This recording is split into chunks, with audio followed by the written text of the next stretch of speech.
Welcome to Vigorous Podcast. Today I'm joined by Ryan from Cortex Labs. Man, it's been almost a year. I think it's been several months. It's been too long, bro. As I was saying to you before we jumped on air, like I watch your podcast or your live streams on the weekend. I'm like, fuck, I learned a shit ton from this guy.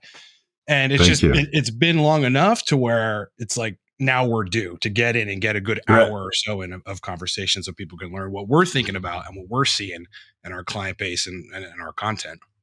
I think you've been really hammering on the libido content recently. Yeah. It's been important to me, man. So what's going on there? Like, did you have a little bit of a dip and a roller coaster on your libido and that's why you went into the rabbit hole? No, I mean, for relative to TRT, I mean, there's two protocols that are effective for me for libido. One of them is an infrequent injection strategy of every fourth day or so of between 70 and 80 milligrams of testosterone cypionate or any long ester. I imagine anything would be the same thing. That works pretty well. It comes with additional side effects for me personally, so it's not particularly ideal. But it'll work. Whereas if I inject every day the same amount, or even if I go up to something like 210 milligrams a week and inject every day, just micro injections doing subcutaneous injections, I really just kind of fall flat on libido. The second protocol that works for me is pretty high dose prop, which may be a topic for us to discuss, dude, because I'm at 175 milligrams of prop right now. So that's 25 milligrams a day. And that works great. Like I don't really have to manage estrogen at all. It's like, honestly, if I go lower than that, I start getting low estrogen sides. I can start pissing crazy and I can't retain water. Right. So like those are the two protocols that work for me. So, I mean, it's always a topic like in my head, like, okay, in addition to my own experience, because I can't really just use that and discuss it with any degree of confidence or authority. It's like, I'm seeing a lot of guys that are having a problem on long esters. And I think it is because they're injecting too fucking frequently. And if frequent injections will work for them, like they got to be injecting more. I think you've mentioned that to me before. Like maybe you should just inject more if you're doing daily. Yeah. So of course, with the long esters, you got to remember that the esters are a certain percentage, right, of what you're injecting. Right. So with Denatures Rapidly, it's about 72% testosterone, whereas with Propionate, it's I think 86% off the top of my head. It could be mistaken with a couple percentage. But if you go from, let's say, 175 milligrams testosterone Denatures to 175 milligrams testosterone Propionate per week, on the protocol, you're injecting 25 milligrams extra testosterone. And that could tip the needle from feeling subpar libido or almost their libido to having like rock hard, solid erections all day long and wanting to fuck everything inside. So it could be as simple as that. Yeah, that's the goal, right? That's the goal. Yeah. So maybe on Denatures Rapidly, you need to run 200, right? You do an injection every day and 2 on Sunday, just for the hell of it. And then on Propionate, you do 1 injection per day, but on Sunday you just do 1, right? You don't overdo it. Yeah. So this could be the difference. And of course, everybody metabolizes these esters differently, right? So I always tell people experiment, go with ZIP for a while, go with Inhibit for a while, go with Propionate for a while, and whatever works, just stick with that. So if you notice now that daily injections of test prop work, that's your protocol. Why deviate? Why mess it up if it works? Yeah, I mean, I think at this point, the only reason that I would change from this is the post-injection pain is it's like, I got to rotate sites, man. I really got to switch it up because it fucking hurts, dude. And, what is the brand? That's always the question because there's pharmaceutical Propionate almost doesn't exist. Right. I looked for it. I guess not. Right. No, I'm getting it from Defy. So it's like legit Defy, probably from Empower, I imagine. But, it's like with UGL, same thing. Compared to this stuff, and it sucks. Like, I mean, I'm sure there's stuff I could do about it. Maybe I could ice it. I don't want to change because it feels so good. My energy, dude, is like I honestly just feel great from the moment I inject in the morning until like 10 p.m. and then I'm like I'm tired. I go to sleep and that's it. So it's hard for me to even think I want to change. But the PIP is definitely sucky.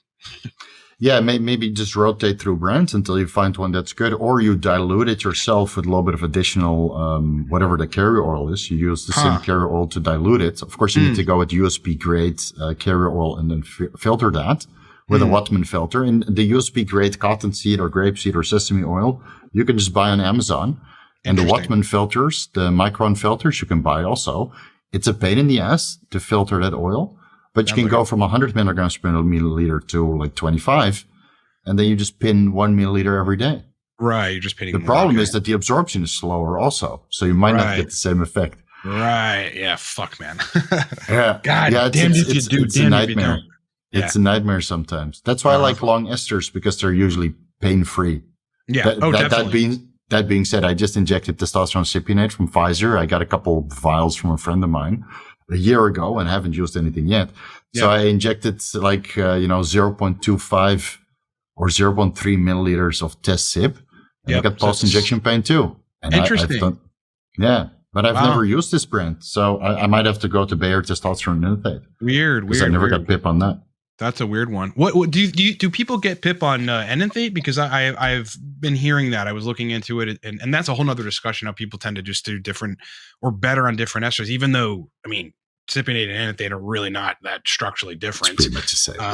Yeah, do people get post-injection pain on enanthate? Have you seen that? Yeah, of course. It might not be the enanthate. It might be the oil or too much benzyl benzoate, too much benzyl alcohol, or I know some toxins in there. But yeah, it could be the enanthate itself, right? Some guys, they go on Primo enanthate, Metenolone enanthate, post-injection pain. And they go on testosterone enanthate, post-injection pain. It's just how your body metabolizes these drugs at the site.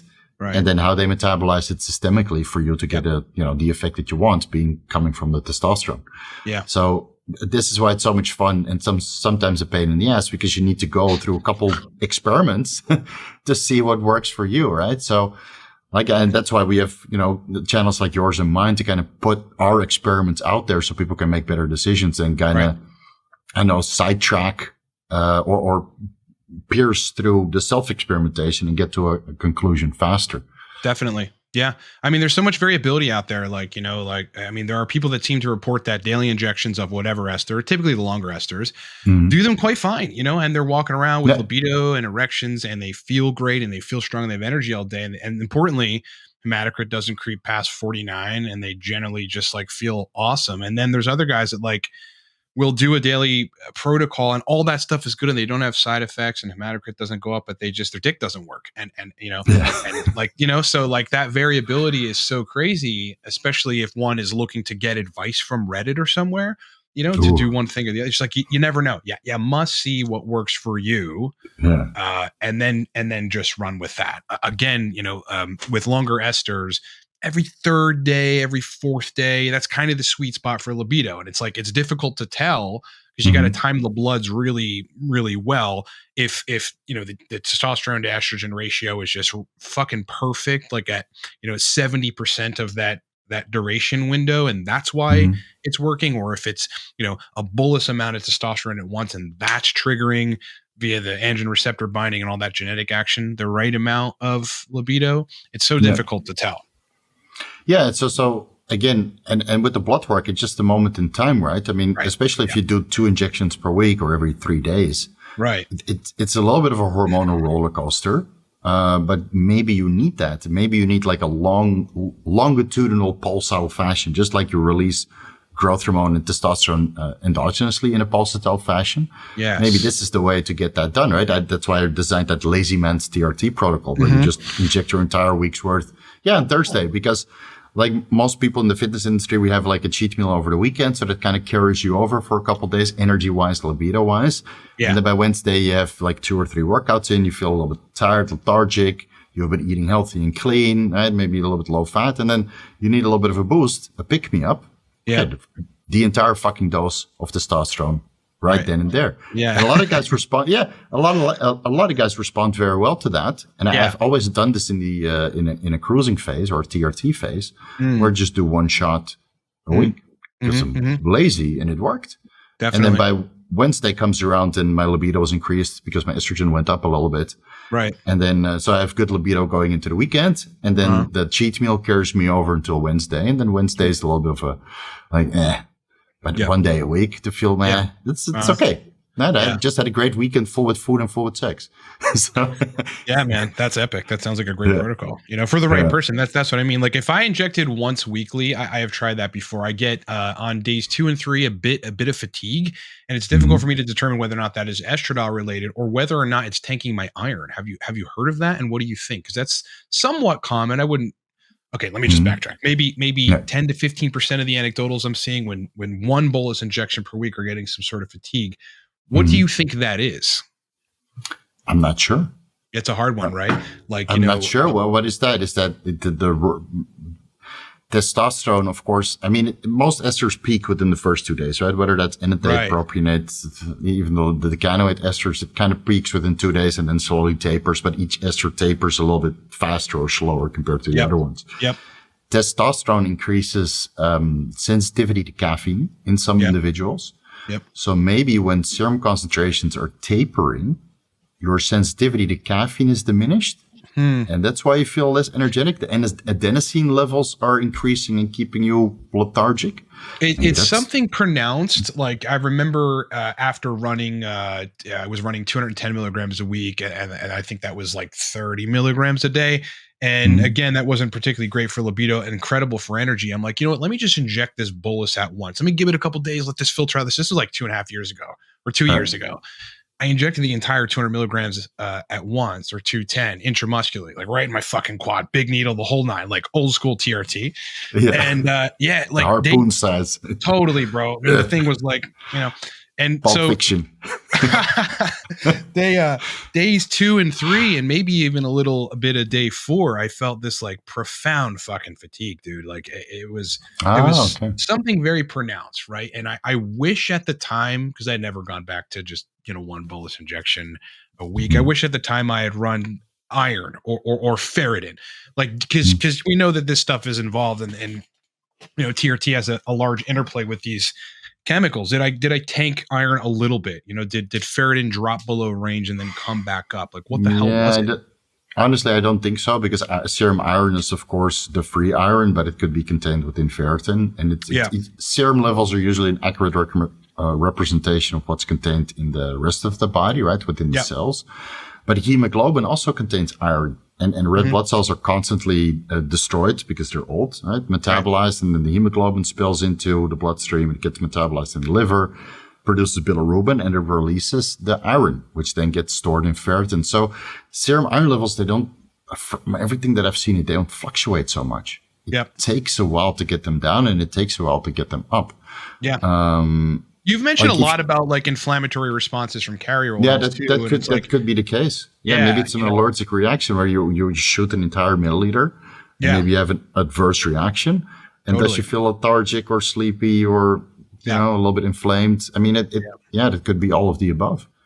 Or like let's talk about hematocrit. Like I haven't had to do a phlebotomy or to donate blood the entire time that I've been on TRT until recently. So my hematocrit got to it was 49.7 in the last 2 weeks, and then finally I tested it. What's today? Wednesday. So I tested it, I think Friday or something, and it was over range. And I actually started feeling it, and started feeling a little bit lethargic, but mostly just like that kind of head pressure feeling where you somewhat feel like heavier, your chest feels a little heavier, that very common kind of, hematocrit like thing, like where what fixes that? You feel your heartbeat. It's like insane. Yeah. I mean, water, right? You can only drink so much. And I was certainly doing it. I even started eating a grapefruit a day, and then just dosing the chemical version of that, this naringin stuff. And it didn't seem to move. I didn't really give it long.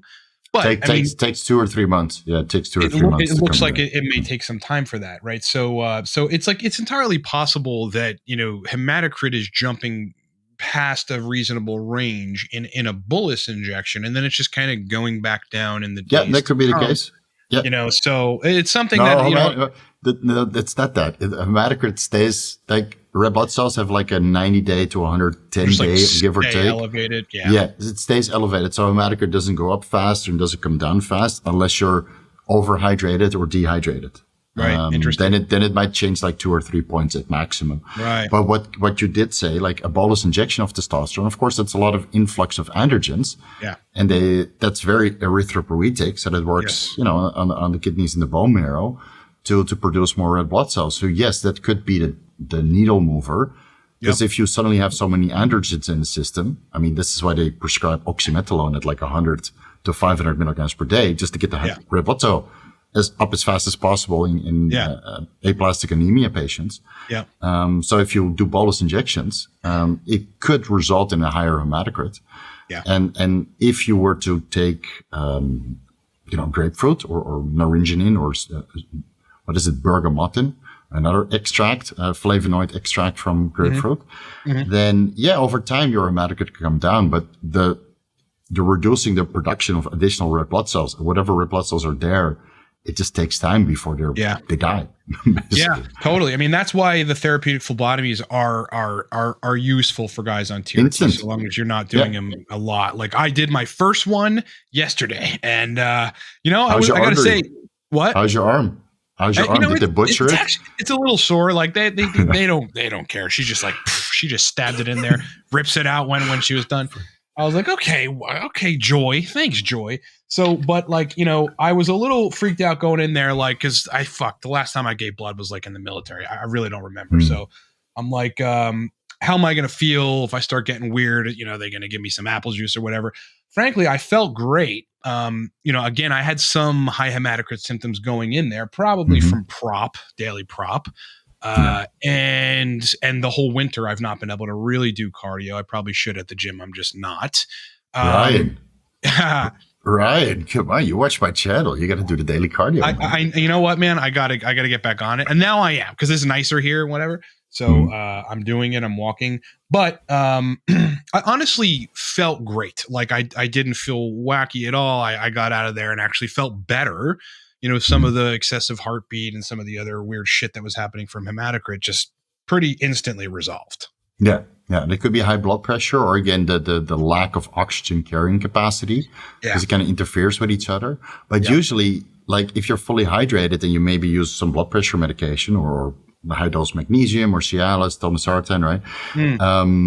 For athletes, for most guys, actually feel better when their hematocrit is like 52, 54. And that's slightly super physiological. Because it's so low for them, Yeah, because I honestly have the best performance when my hematocrit is 56. It's a 56, bit risky. Wow. It's a bit risky, but now it's 42. After a year off TRT, it's 42.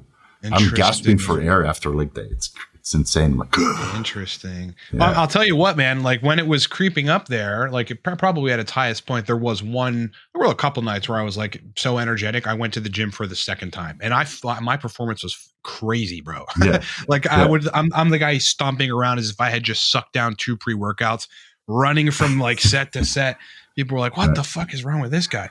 But yeah, it could have been the extra hematocrit. Imagine if it's 60. That's what the cyclists have. They have it 60 year round. Wow. Yeah, it's a big difference, man. From 50 to 60 is a huge difference. You just have unlimited energy, and then you combine it with methylene blue, but a high dose methylene blue, like we just discussed. I mean, a high dose methylene blue is a great way to bring your hematocrit down. Yeah, I did not know that. Yeah, no, it's poorly documented, but of course, methylene blue was one of the first malaria medications, and you can see that in the literature.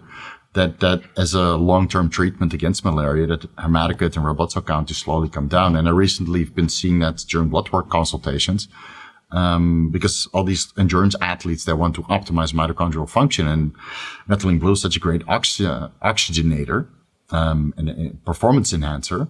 But then over time, it kind of bites you in the ass, because over 10 milligrams, 25 milligrams per week or per day, initially you have performance boost, and then your hematocrit just comes down. So it could be a viable option, to occasionally run methylene blue to bring your hematocrit down with a couple points, and then you don't need to donate blood. Right. Did you work out after donating blood already or not? No, I noticed, and they were like, "Hey, you probably shouldn't lift anything heavy today." Interestingly, Steve, before I went, because I didn't plan on going, and then my schedule kind of changed, and it worked for me to go. I went on a 2-mile walk in the North Shore of Pittsburgh. So like I had gotten some cardio in, and I was like, "Shit, should I go?" And I went, and I ended up feeling fine. But she's like, "Don't don't go home and do exercise. Make sure, you're replenishing your plasma. So get the liquid in as much as you can over the next 24 hours. And then, probably give it about 24 hours before you go lift weights. Yeah. I didn't listen. This morning I went to the gym and I felt fine. Okay, good. Yeah. So but usually with the bodybuilders, when they do a therapeutic phlebotomy blood donation, they notice quite a performance reduction. Yeah. So I always tell them to schedule it over the weekend when you have at least 2 days off. And then by the time you're going for another workout, and your blood volume, blood plasma levels have been restored. Right. But then you might still reduce or have a slight reduction in performance because the oxygen carrying capacity is just not there. Right. And of course, you can take inositol ITTP. What is it called? That's a long one. That's one of the long ones. Inositol triphosphate. Yeah, is it? I think that's the one. Maybe that's the wrong one. There's another one that increases the oxygen carrying capacity of the hemoglobin. Yeah, it's a little bit hard to source. Yeah. So your hematocrit doesn't go up, but the amount of oxygen in the blood is actually enhanced. That sounds like a good hack. That's a great hack. Yeah. Could be a good hack. One. Yeah. So on that topic, look, a couple things. Number one, on TRT, one of the things that I found interesting about managing estradiol is, like, at this stage, I really don't fuss with AIs anymore. I did for the longest time.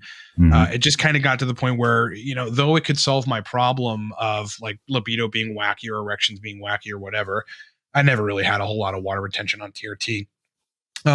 Inhibiting aromatase, it's like there has to be a better way to lower estrogen, right? Inhibiting aromatase, like, you need aromatase in the brain for libido, right? Yeah. And if you're inhibiting aromatase, it's kind of non-selective. So it's like you're fucking inhibiting estradiol everywhere.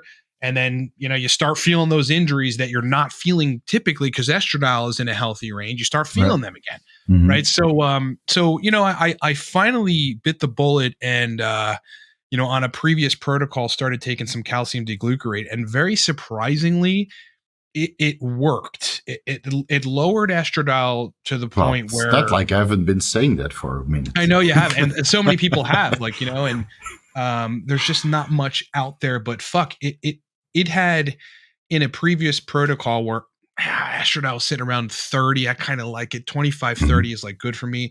It had knocked it down to like 21. I started pissing out all my water. I'm like, holy fuck, this is working better than I thought it would.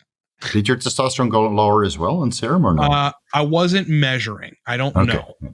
Because so what happens is you have the glucarate, it kind of helps with hormone excretion and toxin excretion, and it doesn't discriminate. So it's very good for estrogen metabolites and phytoestrogens. But it also lowers testosterone levels. And that's why a lot of guys are like, oh, I can't take this because my testosterone levels go lower. So, you can increase your testosterone intake daily by 1 milligram and compensate.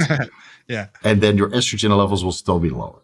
Yeah. I thought about that, and I was like, because I understood, like, the liver detox pathways and how calcium D-Glucarate effectively does its thing. And then the thought crossed my mind, like, well, then it must be doing the same with testosterone, but I just didn't look into it further. But yeah, I mean, that makes sense.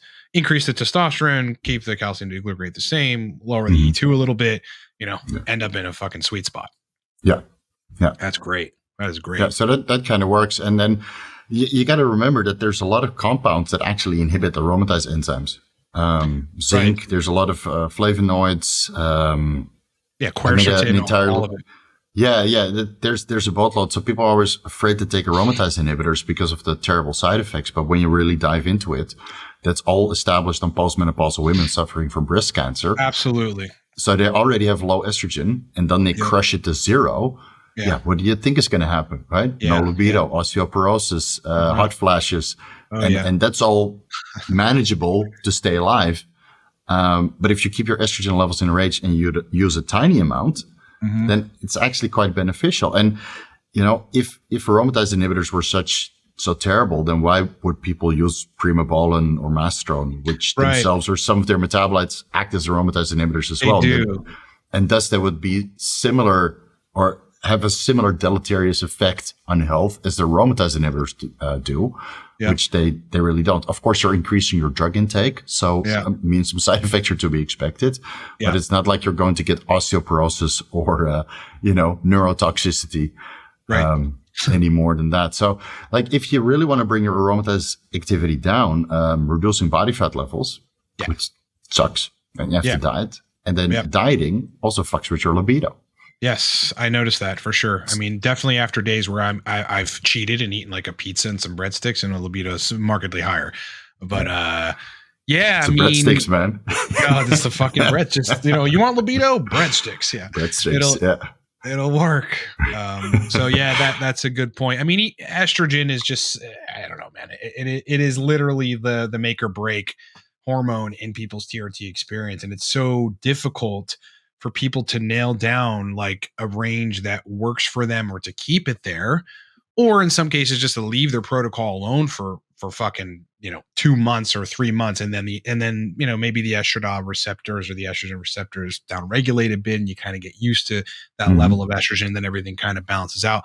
So it is definitely like a contentious topic, and it is like the number one point of like problems for people on TRT. I think hair loss and libido are so multifactorial that you could spend an entire lifetime trying to figure it out. Oh, totally. And then most guys, when they step away, they go on holiday, and then they come back and they report like, dude, I had sex with my wife like twice a day. You were stressed. It has nothing to do with your hormone levels. You were it was time for a holiday. Like I've had so many consultations where everything on blood work looks good, right? And I tell them, so just take a week off, fuck off, turn off social media, no stress. And they come back and say, yeah, I'm cured. I just ate what I wanted. And I asked them, do your blood work again, see where your levels are at. The levels are pretty much the same.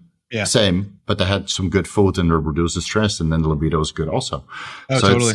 It's kind of confusing, So with a hormonal balance, of course, when you go on TRT, you're kind of skewing with your hormonal balance. But you bring your testosterone up, it metabolizes into estradiol, and now you're missing out on DHEA, pregnenolone, androstenedione, all these intermediary hormones that have some neuromodulating effects, right? Neurosteroids. So that's why I always prefer people to go on HRT, but it also takes longer to dial in than TRT because it's not just testosterone and regulating estrogen levels with injection frequency and calcium D-Glucarate and getting your body fat levels down. Now it's also DHEA and pregnenolone. And maybe sublingual dihydrotestosterone. Yeah, right? Wow. Occasionally. Wow. I mean, that's a great libido boost, man. People have no idea. Yeah, just buy the raw DHT powder. Yeah, you just put it underneath your tongue 30 minutes before, and then, oh, man. Yeah. You just figure something out, bro. You could be a billionaire, man. Get that out to the masses. People would buy that. If the American administration wasn't so fucking difficult. Oh, I know. That's fucking terrible, dude. I mean, hopefully we'll have a better next 4 years or 8 years, hopefully. Fingers crossed. Fingers crossed. You guys know what we mean. So there's so many ways to kind of regulate your libido, but I think, the foundation should be there always. You just try to be in a low stress environment and eat healthy. Yeah. And of course, if you eat a lot of animal meat protein, you get plenty of building blocks for glutamate. Yes. Which is such an overlooked neurotransmitter. Or you get glutamine, and that converts into glutamate. Yeah. And of course, glutamate converts into GABA. So depending on the enzymes that regulate that, you might have too much, sedation or too much, what is it called? Excitement. Yeah. It's the glutamate that excites your brain, right? Right. And if your dopamine levels are high and serotonin levels are somewhat high, then I think glutamate levels at least be high end, not to the point that it's neurotoxic, because it can also be excitotoxic, right? But testosterone is also excitotoxic. Yeah. So what can you do? What can you do? Yeah, you're probably not drinking alcohol, so you kind of balance it out that way. Right. I think if you eat healthy and you provide your brain with all the building blocks for your neurotransmitters, and then you supplement with, a correct ratio for you with testosterone and neurosteroids, I think you can get pretty far with good libido.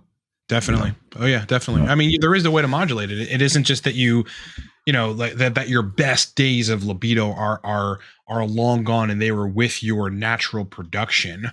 It's definitely not the case. Like I've had such fucking strong libido on the right protocols. Mm-hmm. Like, and it's been weird, with some ancillaries, like I've run, a cycle of cabergoline, which took my prolactin from, I think it was 14 at the time down to 4 nanograms per milliliter. That bumped my libido up. And at the time I was running low dose prop. So estradiol wasn't going anywhere near out of range. So it's like, that's one protocol that works. There's just so many different things.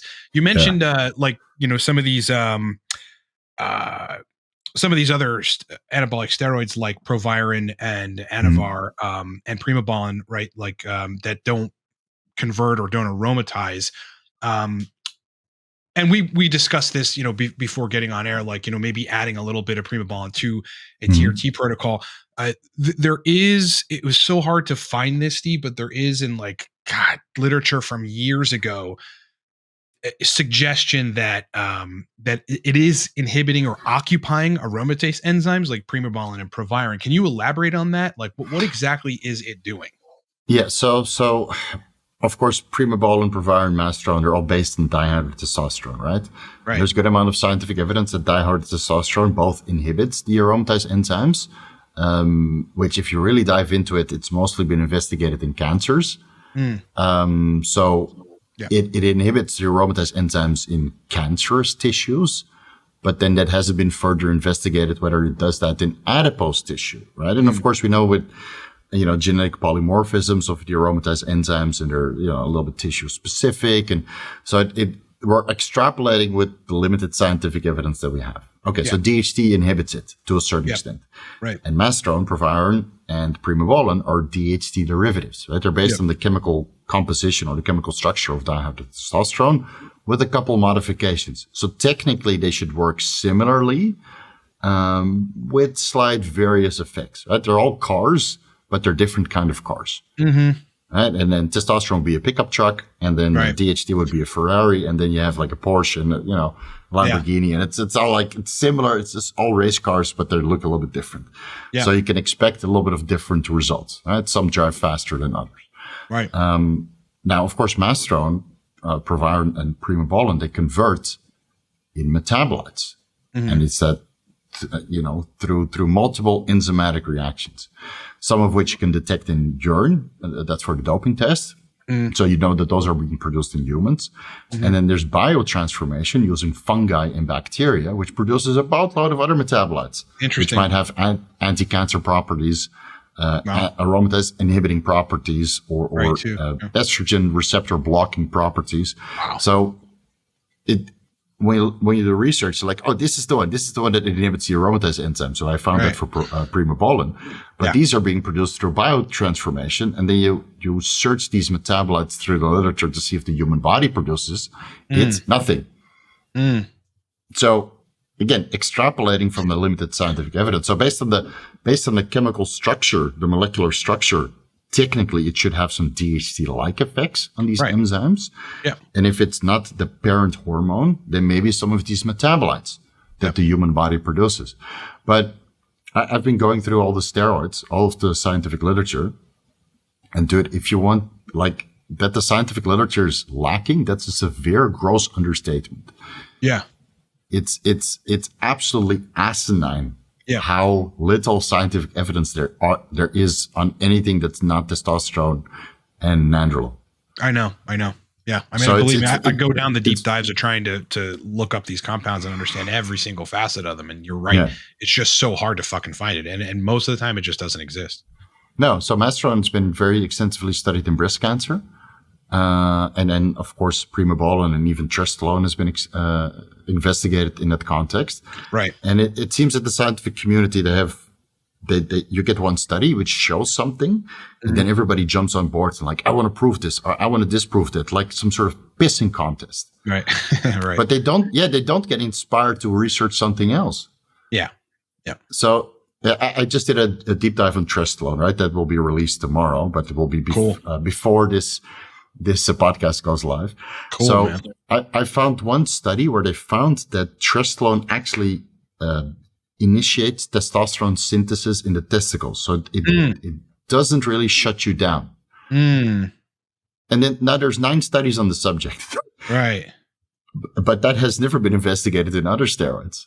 So you get one study and they're like, that's interesting. And then, some researcher in another country is like, I want to see if that's really true. Gets the funding, redoes the study, and then a little bit different results. And then another researcher goes through the same process. So now over 15 years, you have the exact same fucking study with different results. And then good luck trying to get results from that. Yeah, decipher that. Oh my God. Yeah. I know. So with the Masteron, Proviron, and Primobolan, I think it's beneficial to control estrogen, but some guys don't respond well to Masteron. They say that they don't get any estrogen lowering effects. They get that from Primobolan. Yeah. And then vice versa is the same, right? They get it from Masteron, but don't get it from Primobolan. Because again, aromatase enzyme expression and the entire structure of the amino acids is just slightly different. And then the electron gradients, the way that it goes in there and then it, reacts with NAD plus or NADPH. It's just different for everybody. So again, experimentation. I do the research, see which ones is available to you, which one is affordable to you, and which one makes the most sense to you. Yeah. And then give it a go. Do some blood work before and after. Yeah. Interestingly, man, I ran Proviron for, I want to say it was about a week, some time ago. It was UGL Proviron, but the source was relatively credible. And, all it really, I got to tell you, I definitely had a libido boost. It made me a little, man. I felt like I almost felt like, somewhat comparable to the high hematocrit symptoms that I'll get if hematocrit goes over 50.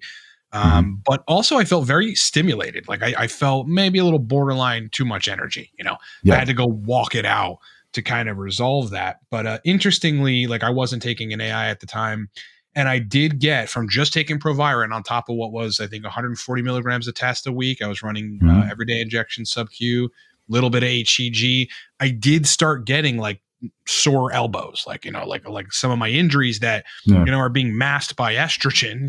The presence of estrogen started to kind of creep back up. So I think it definitely worked for me in that regard, in inhibiting aromatase at some level. Yeah, Proviron is very good for that. Proviron basically has two functions: inhibiting aromatase enzymes and inhibiting the sex hormone binding globulin. So thus testosterone gets liberated. And this is where the stimulatory effect comes from, because testosterone can be quite stimulating. This is where a lot of guys starting on TRT run into problems, and that with HCG monotherapy as well. They get insomnia.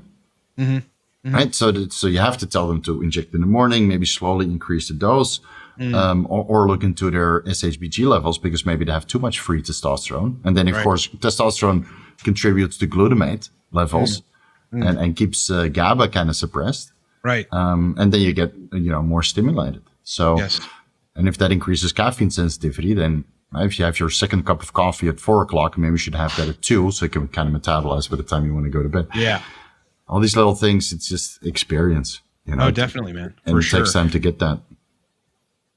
Regarding HCG, you and I think personally have talked about this, but I'm not sure if we've talked about this on air. I know that I believe you've talked about it on your channel, but I came across the lead doctor at Defy Medical, put this study to everybody's attention on Nelson Virgil's forum, Excel Mail, where they basically showed that within the difference between 150 IU injection of HCG versus a 500 IU injection of HCG, in that in the first 24 hours, that's really the only time frame that the 150 IU injection, demonstrated like reasonable serum HCG levels. After which, meaning at hour 24, there was 0, it's like milli international units per milliliter, whatever, of HCG. And then 72 hours the same. Whereas the 500 IU dose, produced 2 and then 3. And then it was at 48 hours, there were still 3 milli international units per milliliter of HCG in that person's blood. And then it dropped off to 2 at 72 hours and then 0 thereafter. So what is your, you and I have talked about this, and I think the topic was like, how much, HCG can you take without really upregulating aromatization significantly? What is your take on that, considering it's like, you take less, you aromatize less, but you take more and you ultimately get more of the benefits from taking more? Yeah. So there is a study which I quoted in the Merrick Health seminar, where they used HCG at various dosages, 125, 250, and 500 IUs to assess what the intratesticular testosterone production was. Mm-hmm. So at 125 IUs, it's like subpar. You know, they're already shut down for TRT, and they want to reinitiate testicular function with HCG. Yep. So they were on TRT for a while. They withdrew the TRT, and then they did the HCG experiment. 125 IUs, I know, 50% reduction after a while. 250 IUs, 9% reduction from baseline. So technically, based on that, like 275 would give you acceptable compared to baseline testosterone synthesis. It's a little bit more, after you've been shut down. And 500 IUs would give you, I think, 26% more. Okay. Of course, if you're going on TRT, you want more. Right. And this was not investigated in combination with TRT. We do know that there's a negative feedback directly through the androgen receptors in the testicles. Yeah, this is true. Testicles also have androgen receptors, estrogen receptors, and progesterone receptors. And that's why synthetic progestins are so good, because they kind of directly shut the testicles down through the progesterone receptor, and now they're unresponsive to fertility medications, to LH and FSH. Wow. So 500 IU seems to be the superphysiological intratesticular testosterone production dose. Right. And of course, based on serum half-life, like you mentioned on the previous study, this was just from the form, right? Based on blood work. It was not super controlled, but just like an aggregation of anecdotal experiences. No, I think that this guy, I think he was referencing a study. You would have to search, in order to find this, you got to search, Dr. Saya, S-A-Y-E, Excel male. And then, I think the title was like, what is the proper dose, or how to properly dose HCG? I believe it was an actual study.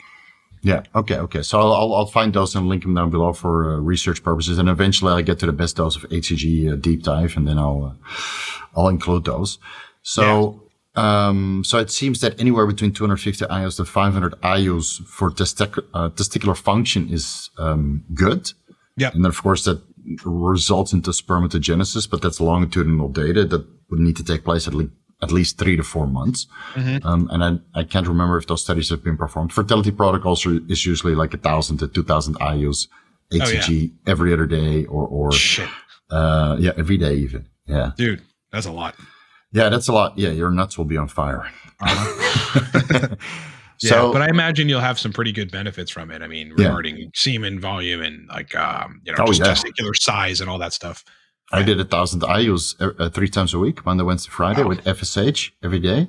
So 75 IUs every day. And my nuts were huge. Oh my God. Can't wait to get them back down, because it's annoying. It's inhibitory to your pants. Yeah, it's inhibitory. Yeah, but semen volume was great. Like at one time I did a semen analysis after 4 days of abstinence. It was like 5 milliliters. I'm like, wow. What the fuck? What in the hell, bro? Yeah. Normally it's like 3 milliliters. That's already good, but this is 5. Yeah. Abstinence is the answer. I've seen one semen analysis from a guy that helped with his fertility. It was 7. I'm like, how long did you wait? Wow. So, 5 days. It's too long. Jesus Christ, brother. It's just too long. So anyway, to get back to the subject. So with the HCG, of course, if you do subcutaneous administrations, it's, I think it's right. Serum levels are elevated for about 48 hours, and it's well established in the scientific literature regarding protocols that every other day or 3 times per week is just the most favorable. So I think most guys, especially now that HCG quality has come down, Americans vote better. Right? Don't let those guys label it as a biological, because now the quality has gone down. Yes. So this year, right? This is the election year. Yep. You get a second chance. Big year coming, everybody. Big year. Yeah. RFK. Let's make it happen. So, I think he's pretty pro steroids.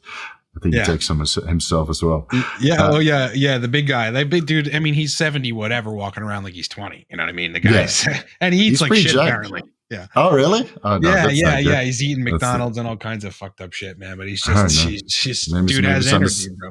Maybe he's on the semaglutide train. He could be. But you're right. He's like 6'7" or 6'4". He's tall, man. His kid is taller than him. One of his sons is like taller. The youngest. Everybody needs strong, tall leaders, man. It worked for Russia. Yeah. Yes, man. Yes, the world needs it, bro. The world needs. So anyway, before we get too sidetracked, so it appears that like 3 times or every other day administrations is the best, based on the clearance of serum levels. And then, higher dose, especially now the quality is a little bit wishy-washy. And if you can, try to source recombinant Merck Ovitrel. So that's recombinant human chorionic gonadotropin. And then if you can get the pens with 6,500 IUs in 0.5 milliliters, then it's 2 clicks for 500 IUs. And it lasts, 13 injections. So that's almost a month. Oh, yeah, that's pretty good. Yeah. Yeah. So for $50, $60, you have an entire month's supply of HCG. That's great. Yeah. That's honestly great. I mean, it's very pricey these days unless you're getting it from UGL or whatever. I guess, we both know a guy, right? AP. Yeah, we both know a guy. Yeah. where it's actually quite legit. But I mean, God, I paid $250 and this is many months ago, for the last 10 KIU vial of HCG that I bought from Defy, through Empower. That's a lot of money. $250 for fucking, what ultimately is about a month and a half worth of HCG. It's crazy. Yeah, and the weird thing is with the HCG that you reconstitute, because you're constantly piercing the vials, it seems to denature or lose potency within 2 weeks. I think so quicker. Like they claim 60 days, but I don't think they're taking any of that into account. And of course they're going to claim the highest amount possible. Like it's definitely not 60 days. No way. So you notice a lot of guys, I'm on HCG, I'm doing the 500 IU protocol. I'm asking, when was the last time you reconstituted a vial? Because of course it's a libido consultation, right? When was the last time? 45 days ago, beginning of last month.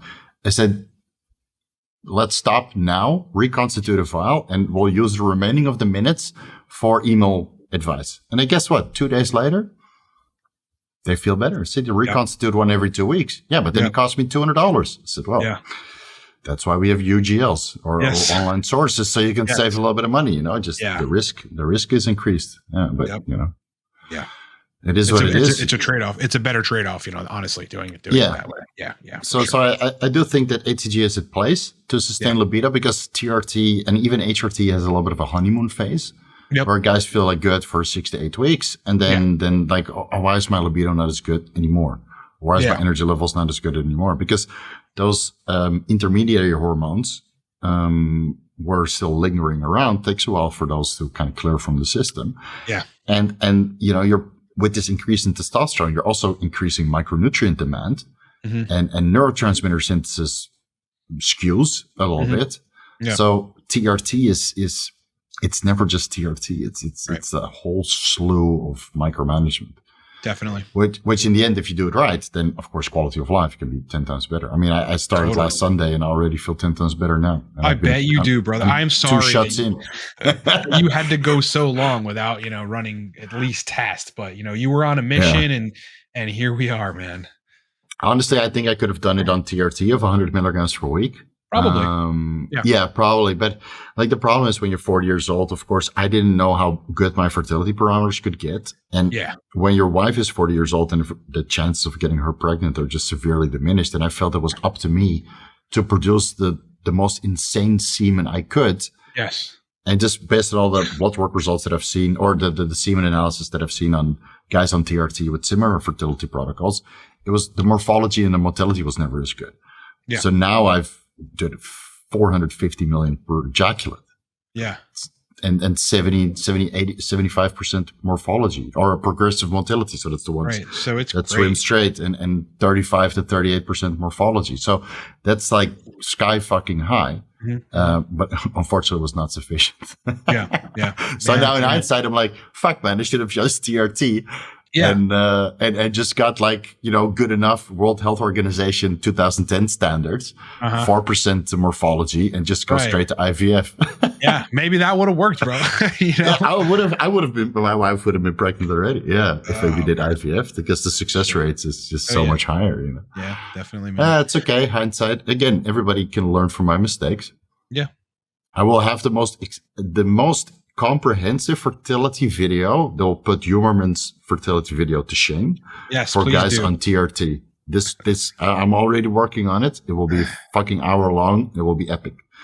Awesome. And it'll be free. Yeah, it'll be free. That's the way to go. Yeah, let's get Huberman out of there. I like Andrew Huberman. He's a smart dude. There's a lot of really detailed. I don't know if you've seen his his hour-long breakdown of dopamine. Very, very informative. Yeah, but he's not good. right all the time. There's certain things that you said that aren't actually correct, and one of them is prolactin. Prolactin is like the major driver of gyno.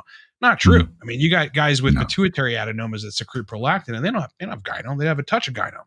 Yeah. It's just like you said before. It would take a half hour or longer to go through every hormone that drives gyno, hair loss, libido. It's so complex, man. A lot of guys, they have pseudo-gyno because they touch their nipples all the time because they're paranoid and they keep touching it. Oh yeah, it's in the bodybuilding. It's terrible. I'm on testosterone, so I might get gyno, and then they check it every day. Right. Like they check their body fat. Am I leaner? Do I have gyno? Am I leaner? Pseudo-gyno. Yeah, pseudo-gyno. And then it's just completely inflamed because they're just pinching their nips the whole time. So just stop touching your nipples for a week. Dude. Oh, it's gone. That's amazing. They give themselves gyno. I love that. Yeah. People are crazy. Just like you give yourself hair loss because you're constantly checking if it's coming out, and then it's actually coming out. Oh, yeah. It's just aggravating the fucking hair that you have. Yeah, it's funny how that works, man. You never dabbled with 9-MEBC before. No, it was on the to-do list. But dopaminergic, I'm pretty good. So please fill us in, man. Yeah, I mean, so but you have taken Cerebrolysin, right? Yeah. And by the way, what was your cycle? That do you remember, like how much you were dosing? I'm sure you were dosing it. Yeah, 5 milliliters per day. I'm going to start another cycle of Cerebrolysin at one point, but I have to order it. So 5 milliliters intramuscular before bed, and then 10 milliliters on leg day. Man, it was fucking bliss. Yeah, wow. And so you didn't have any brain fog at all? Because that sometimes happens with higher doses of Cerebrolysin. No, so I did notice brain fog, but that's why I would take it before bed. So I would take it before bed. It was one of the best ergogenic sleep aids that I ever got. I woke up when you're on holiday, you wake up after a couple of days, you're like super relaxed. You wake up and you just feel super nice. And it was after a single shot of 10 milliliters. I got that for an entire month straight. Yeah. Wow. Beautiful thing. I mean, do you think there are any longer term gains still from that you notice? No, not anymore. Because of course I did Semax and Selank for about a month. Okay. And then I want to enhance my neurogenesis. I went to Cerebrolysin for a month. And then I went on fluvoxamine, which I just started again. Right. Interesting. And that's just continuous neurogenesis. Right. I might try vortioxetine because it seems to be potentiates more neurogenesis and actually has cognitive enhancing benefits. Okay. Interesting. But I still have so much fluvoxamine, and I don't like to. I don't know. I still need to do more research on vortioxetine because I did read some case reports where people had like terrible side effects. So smart. Yeah. So that's basically the neurogenesis. But the last year I haven't touched anything because fertility, bro. Yeah. I mean, you can't mess with that. Yeah. So I have run multiple cycles of 9-MEBC, and basically what this compound is it is a Parkinson's drug that it's got like 4 really, really long, exhaustive preliminary or primary papers on it that was studied to alleviate Parkinson's symptoms by way of restoring the dopaminergic system and restoring dopamine transmission. Dopamine is so complicated that there's a lot of things that contribute to dopamine functioning well. One of them is the synthesis or the conversion of like your dietary tyrosine, which is like the amino acid everybody knows is the building block for dopamine, into L-DOPA, and then L-DOPA into actual dopamine. There's 2 different enzymes that control that. 9-MEBC upregulates one of those enzymes. It's called tyrosine hydroxylase. So it'll make you make more L-DOPA, which will convert to dopamine, from L-tyrosine via upregulating tyrosine hydroxylase. Now, the other thing that it does, which probably differentiates it from like things like bromontane, which also work on tyrosine hydroxylase, is it enhances this thing called dopamine differentiation, right? Or dopamine neuronal differentiation, which is like, if you think about a dopamine neuron in its infancy, it then grows and kind of matures and extends out from its base neurites. And neurites are just a catch-all phrase for axons and dendrites. These are the branches between neurons that neurons use to communicate with other neurons. And so like this 9-MEBC stuff it makes you build more dopamine neurons and then matures those dopamine neurons to have axons and dendrites to communicate with the rest of your brain and to optimize. It's like region specific optimization, whether it's the nigral striatal pathway or various areas of the limbic system, or it's hypothalamus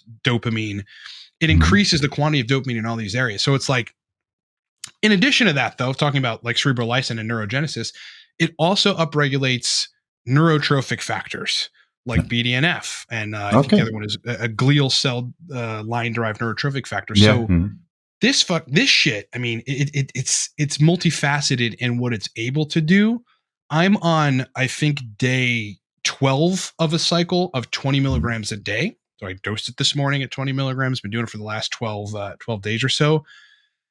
My experience kind of mirrors all the other times that I cycled it. First 2 or 3 days, absolute euphoria, right? More dopamine than usual. It's a monoamine oxidase inhibitor, so it's keeping other neurotransmitters elevated because it's just preventing So serotonin levels are also a little bit increased, probably. Right. I mean, who knows? Like acetylcholine potentially too, GABA maybe. It's just keeping neurotransmitters. So you feel really, really euphoric. That dies down for a couple of days thereafter. Usually doesn't come back. Or it could, because it did for me at like day 6 or 7. But like since then, I'm on day 12 now. It's just like every day I'm just more excited. I'm more motivated. My brain works a little better. Like I generally just feel fucking more interested in shit. And so I'm going to give it until day 20. The literature on this is like, you really don't get the positive effects on upregulating the dopamine conversion enzymes and inducing all this dopamine neuron differentiation until day 10. So you've got to take it for at least 10 days plus. And, dose runs the gamut. I mean, my suggestion if people are looking to try would be like between 10 on the very low end to 50 milligrams on the very high end a day for 20 to 30 days and kind of see how you fare. I wish there was a way to then go and test like dopamine neurotransmission other than urine, which I don't really think is very accurate. Not sure if biopsy. A biopsy? Oh yeah, it's just like insert a needle into your brain, straight through your nose, and then take a little sample, see what's going on. We'll see if you have dopamine. Yeah. So like, but I can tell just like again everything that dopamine is implicated in motivation, reward. Like I may be a little bit more impulsive while I'm on 9-MeBC, and that's how's your libido though? Great, right? Obviously great. Yeah, I mean it's as long as everything else is correct, like and you work on dopamine, it just gets better, But if other things are not correct and you're working on dopamine, it may help a little bit, but it's so complicated, right? I mean, testosterone, is working on the dopaminergic pathways to help libido. And estradiol and fucking aromatase, it's so complicated, but definitely everything that's related to dopamine is improved with taking this stuff. Okay, that's good. Yeah. So how does it compare to other dopaminergic aids? Like, dihexanopeps, some of these nootropics all have a little bit of an overlapping effect in some of the neurotransmitters. Right. And of course, you've tried all of those as well. So, like, which one is the best for motivation now? What is the final verdict? I would definitely say that 9-MeBC is in a class of its own. Yeah, it is in a league of its own that is like at least 30% better than the best dopaminergics out there. Okay. And like, the other comparable or even somewhat comparable dopaminergics would be modafinil because you got some DAT inhibition. So you have some little more synaptically available dopamine. So, pretty good. Adderall, obviously somewhat of a similar mechanism to modafinil regarding inhibition of the dopamine transporter and thus more, biologically available or synaptically available dopamine, but they can only really get you to a certain point, and they're not working on dopamine projection from the origination points, and they're not optimizing conversion. They're just keeping dopamine around, whereas 9-MeBC is working on the whole system. Right. So it is much better than anything I've ever taken, bar none, for dopamine. All right, there you go. And I know a lot of people have good results with 9-MeBC after anhedonia from let's say BPC 157. That's a common occurrence with some people, which is a shame because BPC 157 is such a popular compound, but some guys get an adverse reaction. I wonder what the mechanism is for that. Yeah, so when you look at the agmatine sulfate, which has some overlapping effects, or 9-MeBC, a lot of people get good results, and they kind of, after a small cycle, they kind of overcome those issues. Sure. I mean, I think that's one of the main things it can be used for. It could be used to alleviate sexual symptoms that like you cannot pin to testosterone levels or estradiol levels or anything else. And perhaps it's dopamine. I mean, look, you can absolutely have a lack of dopamine firing where it matters, which is the limbic system and the hypothalamus. That shit can get down regulated and deranged. Like kratom's a great way to do it, or any antipsychotic drug that blocks the dopamine D2 receptor will absolutely do that. So that system can go awry, and resolving it, or getting to the bottom of what the neuronal underpinnings are of what's misfiring can change your life. Like, like these people with anhedonia, it could be serotonin mediated to some extent, but almost definitely anhedonia is dopamine mediated. Yeah. So I see that once in a while. Of course, people complain. Well, I made that BBC 157 deep dive, did pretty well, got a lot of views. So once in a while, you see those comments pop up. Yeah, give me terrible anhedonia. So I already included that in the video. Said look into 9-MeBC. But at that time, I didn't know what the protocols were. So hopefully those guys stuck around and are watching your explanation of it. I might have to put it in an order later tonight. Yeah, brother. Yeah. I mean, it's honestly something else. You want to, with a nootropic or a nootropic-esque chemical, or especially something, that's going to upregulate anything like a neurogenesis or the dopaminergic system, you want to feel it. And you actually want to notice that it's doing something. Yeah. On day one, dude, you will probably notice it. Like on day one, you'll be like, wait a minute, man, I'm a little chipper. Like I'm kind of like, you'd be in a good mood. Did you ever try Tesofensine? No, but I know that elevates a bunch of neurotransmitters, does it not? Yeah, so it's a selective norepinephrine, dopamine, and serotonin reuptake inhibitor. Right. Man, that feels like, a combination of microdosing LSD and MDMA the first day. Interesting. You're like, I cannot record today. Everybody will know. But it's basically an appetite suppressant because, SNDRIs, like Wellbutrin, for example, has a side effect because all those neurotransmitters are so upregulated that they blunt appetite.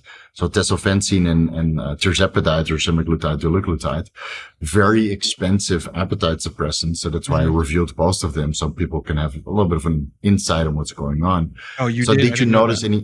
Did you notice any appetite suppression of 9-MeBC?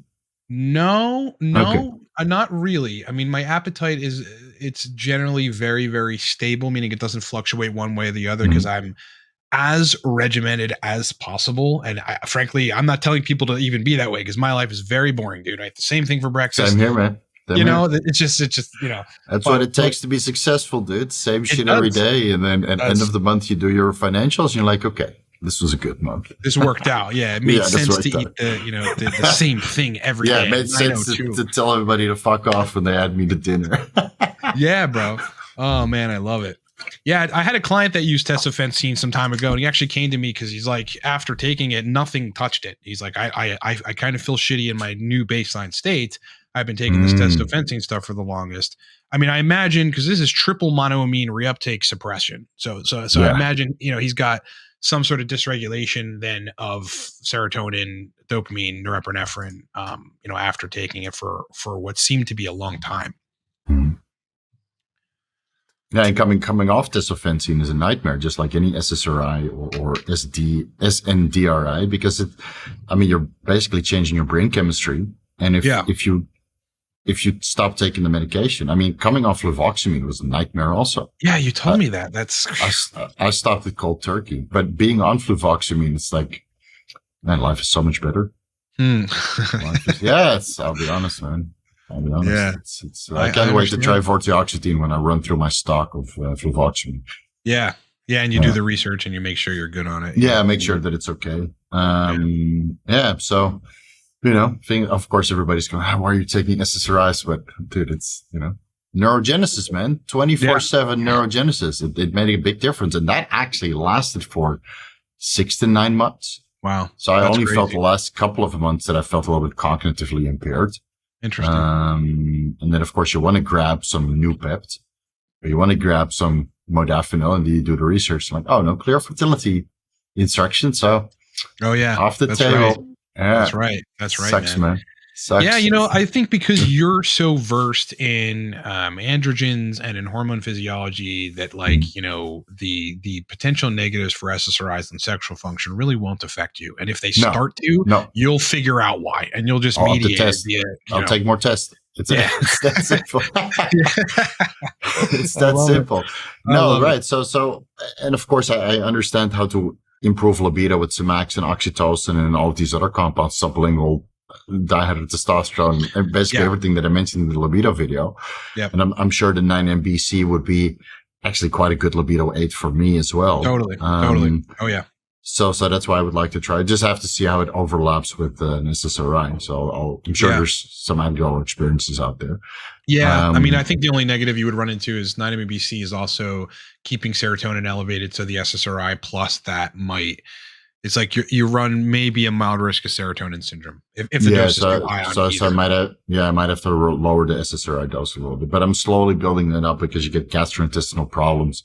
So I'm starting in the low dose, 25 milligrams for a week, and then 50 milligrams for a month, and then 75 milligrams for like 2 or 3 months. So slowly building that up. All right, hold that thought. I'm going to go to the bathroom again. Yes, go for it. Give me like 2 minutes. It's so hot in Thailand, dude. I'm drinking like a gallon when I go to the gym. Dude. What's the weather? Is it hot it's not hot all year round, is it? We have hot, fucking hot, and atrocious. And that's right now, it's like atrocious. What? Holy shit. So you don't have any winter? No, we have like 1 or 2 weeks where it's like, I know you feel a little bit chilly. Wow. But that would be like, temperate weather of Florida. Yeah. Yeah. Holy shit. So, your anti-diuretic hormone is what controls like how much you're urinating out to a large extent. What does that just break the more water you drink? Like if you just consume so much water, the levels of ADH can't hold in the fluid. Yeah, and it's down-regulated. So your aldosterone, your anti-diuretic hormones are just super low. And of course, my sodium intake, my electrolyte intake is perfectly balanced. And I have 5 meals per day, which are pretty high in sodium because I know I sweat so much. So for me, I'm just always excreting. And then, you use a little bit of telmisartan, which modulates the renin, angiotensin, aldosterone system. So you're just flushing all the time. And I'm also drinking all the time. Yeah, because you can't hear it on the microphone, but I got the air conditioning blasting and the fan blowing. Yeah. So that dries out my mouth. So I constantly have to drink water. Yeah. And Yeah. It is. Yeah. That's a balance. Like that's hard to strike. Like I was saying, when I get below right around 20 picograms per milliliter estradiol, I start just losing water, and it's hard for me to even keep up with continuing to drink it. Like I just I need to drink consistently, and then I'll pee right away, and then I got to drink again. Otherwise I actually start getting dehydrated.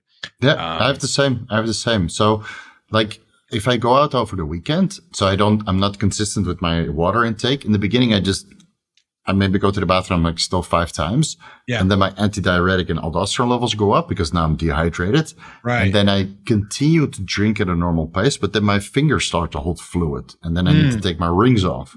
And it happens every weekend. Yeah. So and then by Monday it's normal again, but it's weird. Just, bodybuilding, dude. Yeah. Yeah, bro, the price you pay, man. Price you pay for a little bit of muscles. It doesn't even work with the opposite sex. It's mostly the same sex. It's like, hey bro, how much you bench? I know.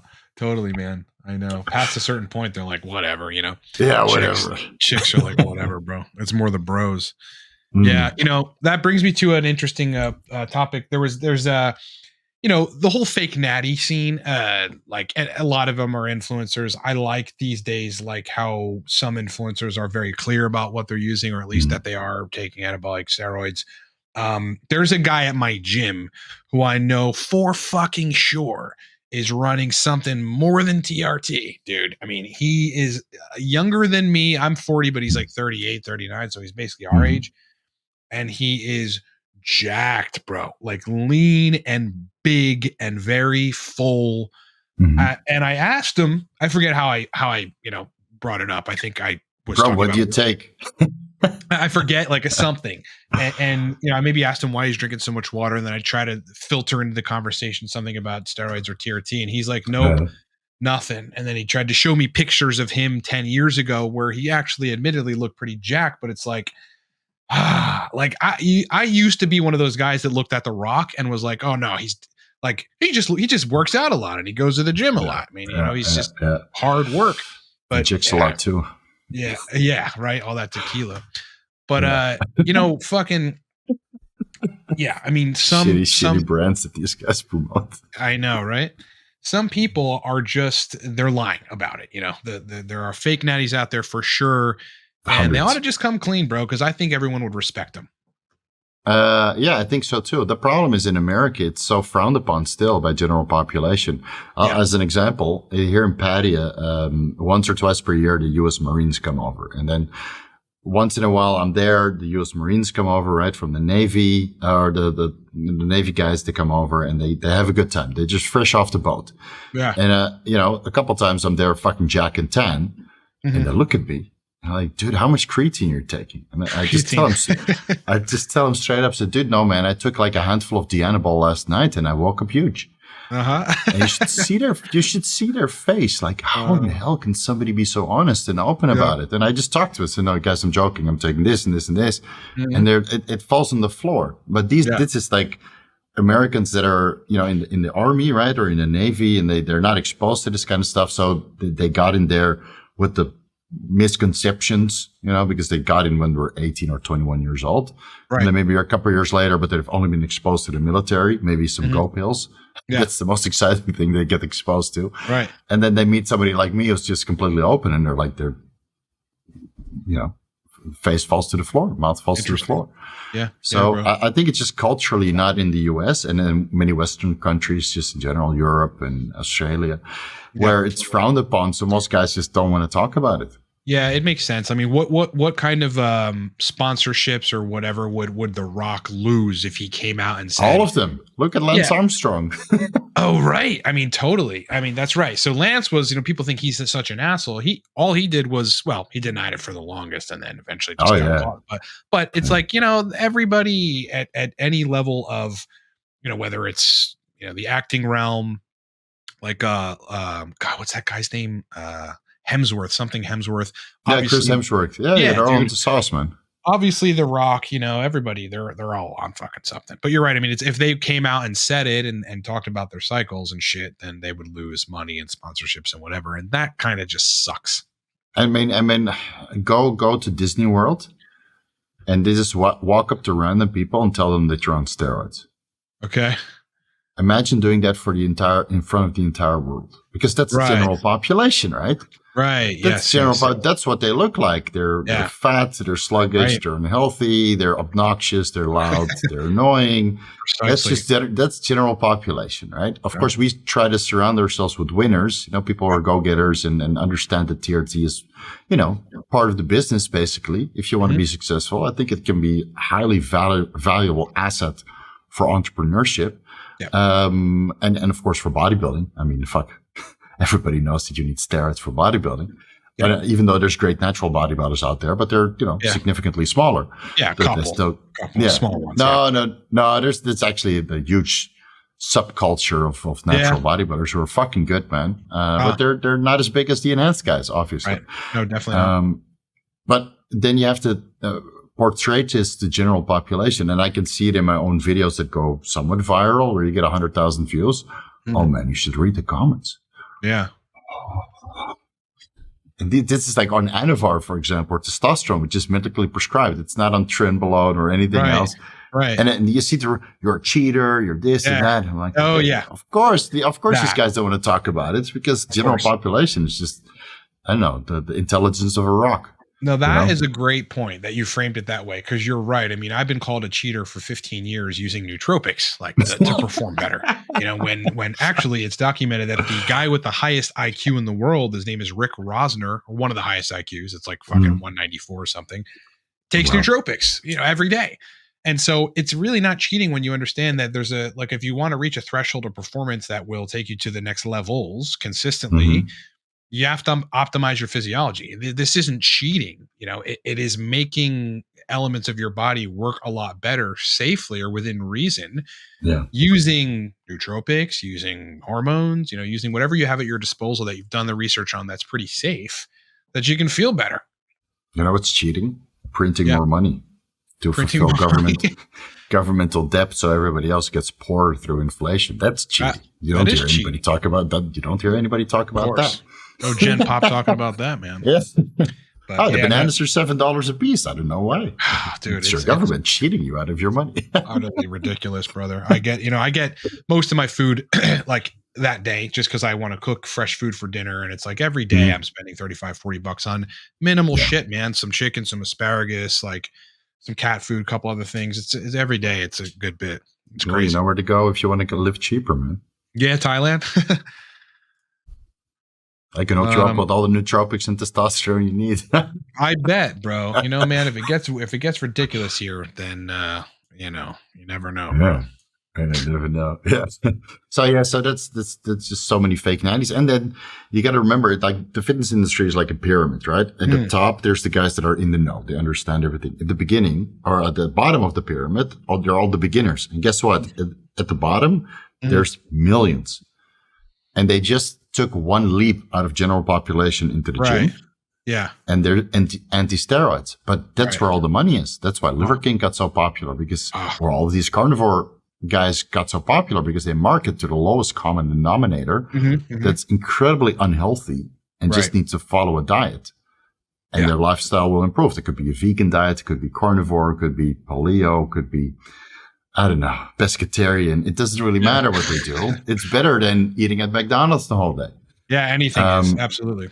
So lying about your steroid use, which many carnivore experts do, that's just part of the shtick. And it's for all of these other fitness guys, it's the same, just pretend to be natural and then everybody can reach the same goals. Right. And then after 5 years, they realize like, oh, wait a minute, this guy's clearly saucing because I didn't attain this physique. Yeah. And in those 5 years, the bottom pyramid is already filled with millions of new people. Right. So it doesn't even matter. Exactly. It doesn't matter. It doesn't matter. Liver King is probably the best example of that. Like where, it's funny because when he first came out, I wasn't on TRT. I don't think at the time I had been doing consulting on TRT and knew a good degree about it, but not, you get on it. It's completely different. You understand it differently.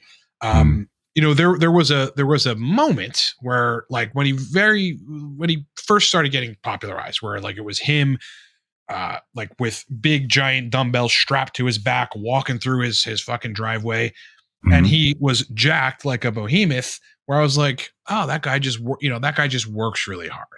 But then I'm like, there's no way. I mean, he did work out very, very hard. I'll be honest. Right?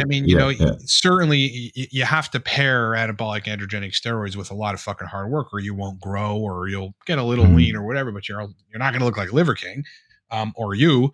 So it's like, but then I quickly realized, he's lying his fucking ass off. And the funny thing about it, because you're the guy that brought this to ultimately Derek's attention and then, and then this went mainstream. It's like, he says he maintains he's just on TRT still, and there's no way, dude. He got a little smaller, but he's still jacked, ripped, still looks. I don't think red he ever as got fuck. off. I think he just took the growth hormone out for a while. Yeah. And now he's on something else. I wish the guy good health because it was terrible when we worked together. That's why I had to let him go.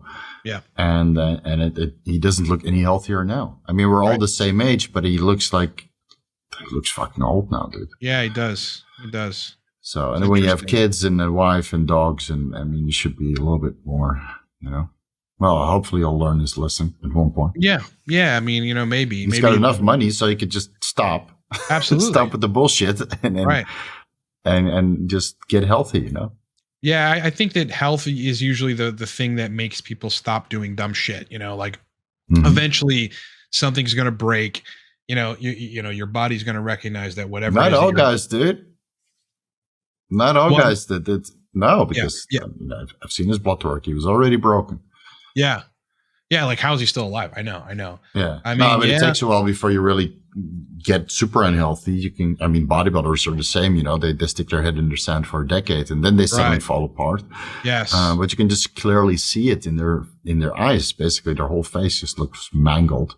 Yeah, man. And the body might still look good, but the face is just fucked up. So Yeah, it could just be in denial about probably feeling symptoms, yeah, and is just in denial about it.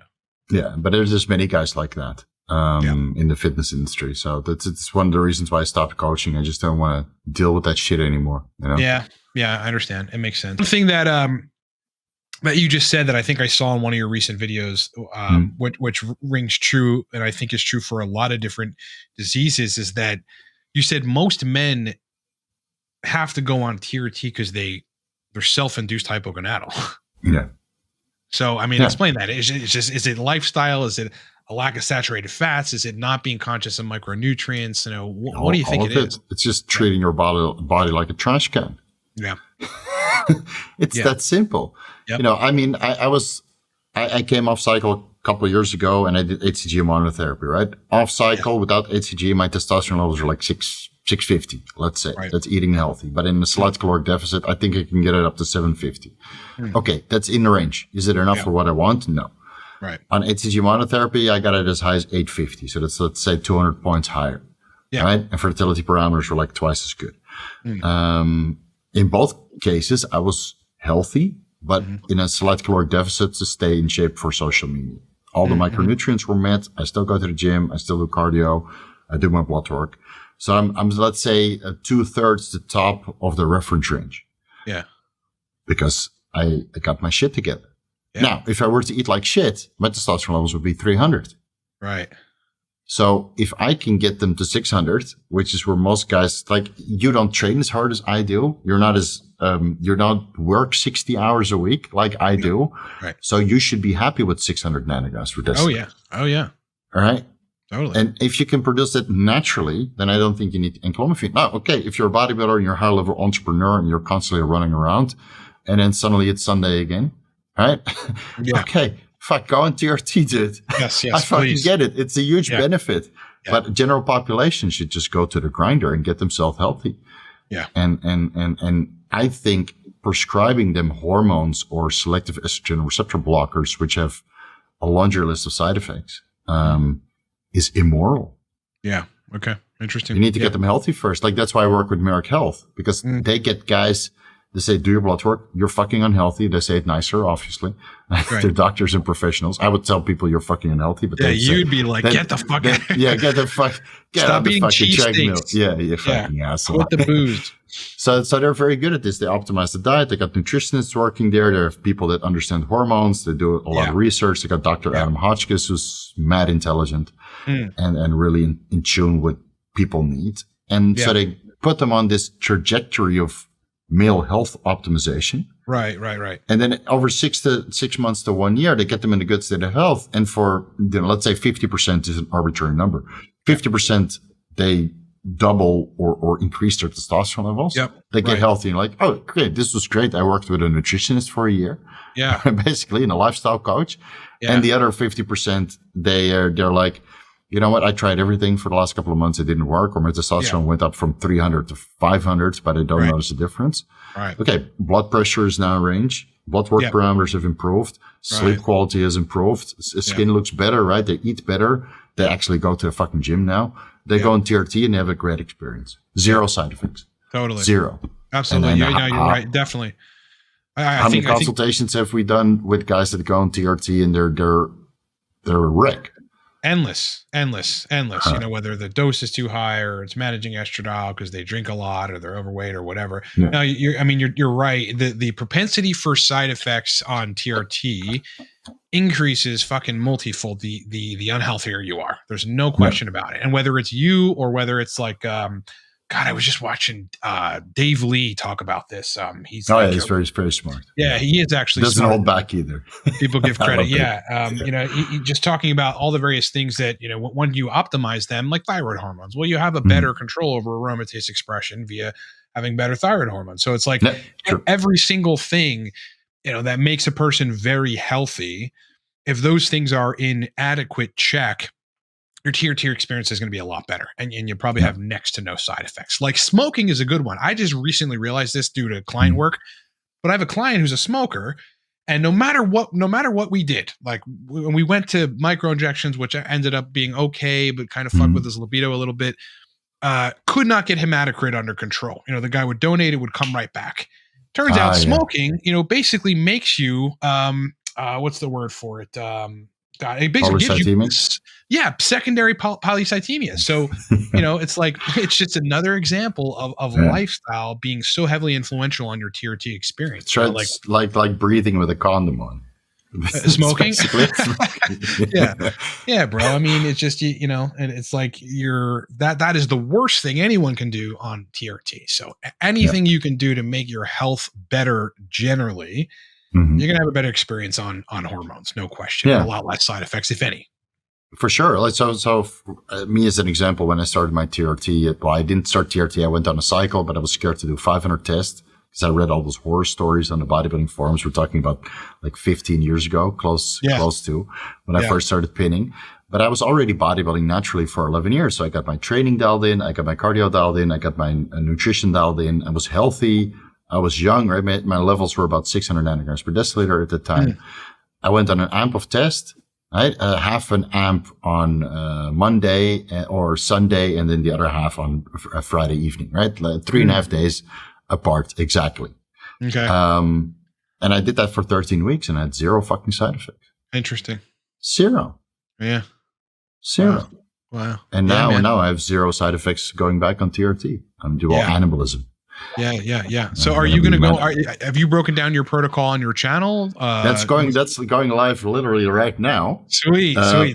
Can't so you can watch that afterward then. Awesome. Let me see how many views I got so far. Oh, it's already live, huh? Yeah. Let me see. 2,002 hours. All right. Let's go. People didn't give a shit. Oh yeah, Steve's back on hormone replacement. Here we go. Cool. Yeah. I will fucking watch that, bro. Yeah, I mean, so it's very basic. It's like 150 tests per week, and then I added in 70 milligrams Anavar, so 10 milligrams per day. Beautiful. A little bit of GH, a little bit of Increlex, IGF-1, because I bought that. Okay. Yeah. Wow. Are you injecting every day, every other day? You doing sub-Q? No, twice a week. Twice a week, cool. Yeah, twice a week. Just get it started easily. Like I'm like for 150 milligrams. I just don't want to pin every day, and I'm already doing multiple injections with the growth hormone, the Increlex, and the carnitine. Right. So. Yeah. So are you running sub Q every 3.5 days? Is that what it is? Yeah, on Tuesday and Friday. That's when I train legs, and I noticed a little bit of a testosterone boost. So I might as well utilize that during the workout. Hell yeah. Yeah. So cool. I did a shot yesterday, and the next one is on Friday, sub Q. Nice. Easy. Beautiful. quarter cc. Yeah. Yeah, or quarter amp. So that's 0.3 milliliters. Yeah. Beautiful. That's a beautiful thing, man. I'm glad for you because I know the feeling like, yeah, man. Because when I took a break from Arimidex, because the scientific literature says you should do that, via fucking bone mineral density issues. And I had been taking somewhat of a lot of it because it was difficult for me to get estradiol under control when I was on higher doses. I changed some lifestyle stuff and that basically resolved. But when I took a break from it, I took my TRT dose to first 90 milligrams a week and then 70 milligrams a week with a little bit of HCG. And dude, I felt fucking terrible, bro. I mean, total test went to 576, estradiol to 13 or something. Like, dude, and that's like, I mean, normal people walk around with 500 and 20 estradiol. Like, I felt so fucking bad, bro. So like the moment I got it back up, my life came, back in order. So I know, like, again, HCG in high doses was probably helping you to some extent, but I'm happy for you that you've now got tests back in the picture. Yeah, I'm feel 10 times better already. I had one period where I ran out of HCG. So I went from 1,000 IUs 3 times per week to 0 for about 2 weeks. And then after 2 weeks, I'm like, why do I feel so depressed? Oh, yeah. So I went to check my levels. My testosterone was like 175. Whoa. Oh, my God, man. Yeah. And then, of course, you're a stupid bodybuilder, so I still want to train hard in the gym. And then it's just depleting your testosterone. Every workout, you get 100 nanograms less. Just wasting it on the workout. So I was happy that my HCG arrived, and I might have done 1,000 IUs 3 days in a row. Yeah. Just to bring that back. Catch up. Yeah, but no. So hopefully I'll get about 1,500 nanograms per deciliter on this protocol because I dropped my HCG dose down. Like, again, I've frozen enough semen for like multiple rounds of IVF, so I don't. Oh, great. I'll never have to go through this shit again, assuming that the fertility clinic doesn't lose electricity and everything.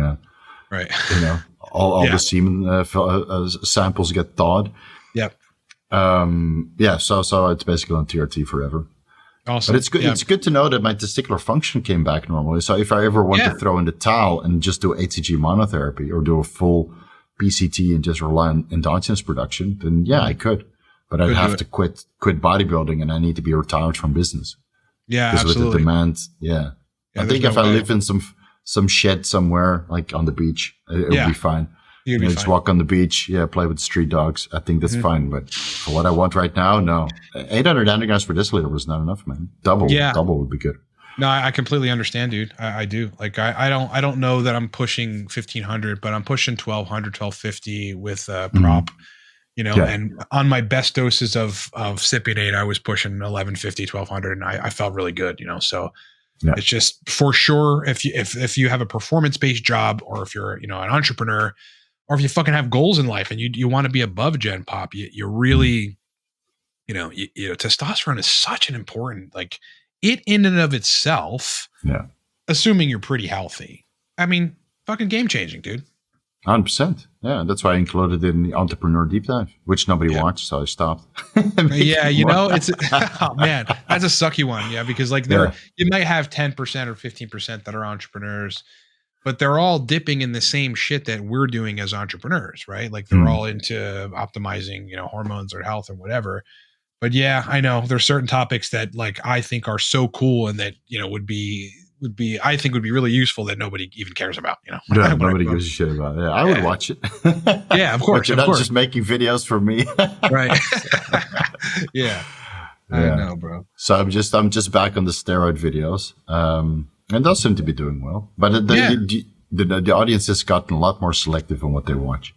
Yeah, it's just I think there's a lot more new channels, so there's a lot of stuff to watch nowadays. It's okay. Yeah, it's all good. I mean, whatever. But the OGs will always reign supreme in terms of knowledge. Right. Did you ever try growth hormone secretagogues yourself? No. Okay. What do you think the benefit would be? No, I'm just asking because in your email you talked about TRT versus like HCG monotherapy or secretagogue therapy. It's getting very popular now to do HCG monotherapy and then growth hormone secretagogues to kind of not shut you down and just rely on endogenous production, but the maximum amount that you can get. Yeah. So there's, so again, I'm against prohormones and SERMs and clomiphene, right? But reinventing the wheel and increasing testosterone and growth hormone levels with HCG monotherapy and then ipamorelin and tesamorelin, that works quite well for guys that are like thinking about taking steroids, but are not really ready to commit yet. Interesting. Because it's a freebie, right? You can do HCG monotherapy and then growth hormone secretagogues for like a month or two and then stop and you'll bounce right back. Interesting. I did not know that. So how is growth hormone interacting with like keeping steady testosterone levels or optimizing them in the presence No, so that's obviously a completely different pathway, but you have, if testosterone goes up from, let's say, you're 600 and it goes up to 1,000 and it's a 50% increase, that will be noticeable. And if your growth hormone levels go from, let's say, 2 IUs to 3 or 4 IUs, that's also a 50% increase. And in that 50% increase in these hormones, you should look better, feel more energetic, sleep better, have better outcome productivity in the gym, increase your metabolism. And all these little things could be a needle mover between you feeling like average to you feeling fucking awesome. Yeah. No, man, I haven't, what the physique benefit would be the main benefit for growth hormone secretagogues, right? Yeah, just sleep quality, physique benefits, a little bit of fat loss.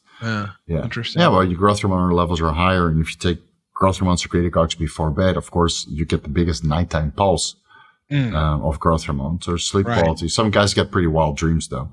I imagine it's messing with acetylcholine, maybe. Now, does this modify endogenous growth hormone secretion at any level, or is it just optimizing it? So it increases it. Okay.